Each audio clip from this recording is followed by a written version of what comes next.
Artisans, commerçants, entreprises, boostez votre image avec Signature Création. Broderie, textile, marquage, véhicule, du simple lettrage au full covering. Signature Création vous accompagne du visuel à la livraison. Signaturecreation.fr pour découvrir notre savoir-faire. Comptoise Radio, l'actu dans les Vosges saunoises, Jean-Pierre Poinceau. Bonjour, la campagne de vaccination contre la grippe et la Covid commencera le 14 octobre.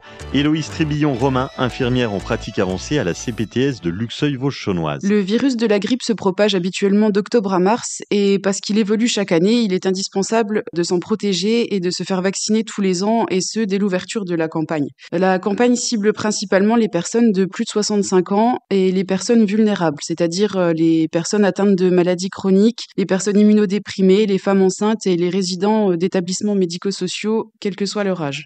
Votre infirmier, votre pharmacien ou votre médecin sont habilités à réaliser ces vaccinations. La grippe et la Covid sont des maladies contagieuses qui peuvent être graves et des complications peuvent apparaître. Il est essentiel que chacun puisse mettre en place une série de gestes d'hygiène simples ou gestes barrières afin d'en limiter la transmission. Un nouveau cas de légionellose vient d'être confirmé à Port-sur-Saône. Cela porte à 7 le nombre de personnes touchées depuis la mi-août, dont 2 sont décédées.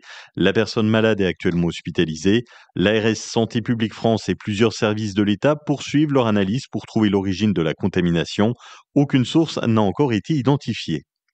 La Haute-Saône brille à Paris lors de la remise des Coques d'Or. Ce sont des prix destinés à donner de la visibilité aux initiatives locales, à mettre en avant des actions concrètes et porter la voix des territoires. 2 villes de notre département ont été distinguées pour leur initiative locale. À Saint-Loup-sur-Semouse, le maire Thierry Bordeaux a reçu un 3e trophée en 3 ans pour la structuration de la filière bois et la marque Venez toucher du bois. De son côté, la ville de Lure a été récompensée dans la catégorie Excellence équestre et durable pour son nouveau pôle équestre de la Saline, inauguré en mai, avec un bâtiment d'accueil en bois local. 2 beaux projets qui mettent en valeur le savoir-faire au Saunois.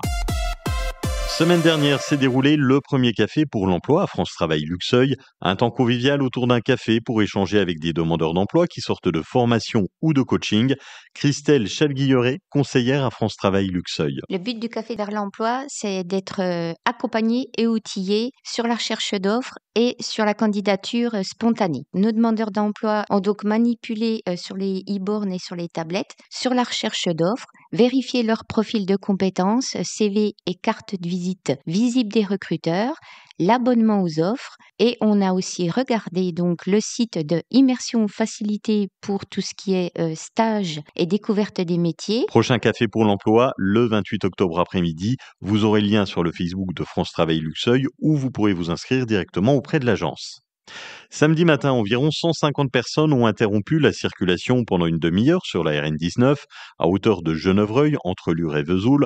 Motards, riverains et agriculteurs rendaient hommage à Nadine et Patrick, un couple de motards tués le 13 août tout près de là. Ils demandent la création d'une déviation pour sécuriser les villages d'Amblan, Genevreuil et Pomois. Près de 9000 véhicules, dont 2000 camions, empruntent chaque jour cet axe qualifié de route de la mort. 1 minute de silence a été observée avant que le cortège rejoigne Vesoul pour dénoncer aussi le contrôle technique obligatoire des motos. Dans la nuit de jeudi à vendredi, les agriculteurs de coordination rurale 70 ont recouvert plusieurs radars, notamment à Saint-Sauveur, à la sortie de la 2-2 depuis Luxeuil en direction de Vesoul, et puis également à hauteur de Servigné, le long de la RN57. Par ce geste symbolique, ils protestent contre l'accord commercial du Mercosur, la menace sur l'élevage français liée à la dermatose nodulaire contagieuse et la complexité administrative qui pèse de plus en plus sur leur métier. Coupure d'eau à Lure aujourd'hui de 8h à midi rue Saint-Quentin et demain rue de Lorraine de 8h à midi. C'est pour renouveler certains poteaux incendies. Les associations de saunoises ont jusqu'à demain soir, mardi, pour déposer leur dossier de demande de subvention auprès du département, soit en dossier papier ou alors sur le site hautesaône.fr, rubrique aide aux associations. Sont concernés uniquement les organismes d'intérêt départemental ou engagés dans une mission d'intérêt général. Ici ne sont pas concernées les associations sportives, musicales, théâtrales ou strictement locales. En sport, en pré-national de handball, carton plein pour nos équipes seniors de Luxeuil.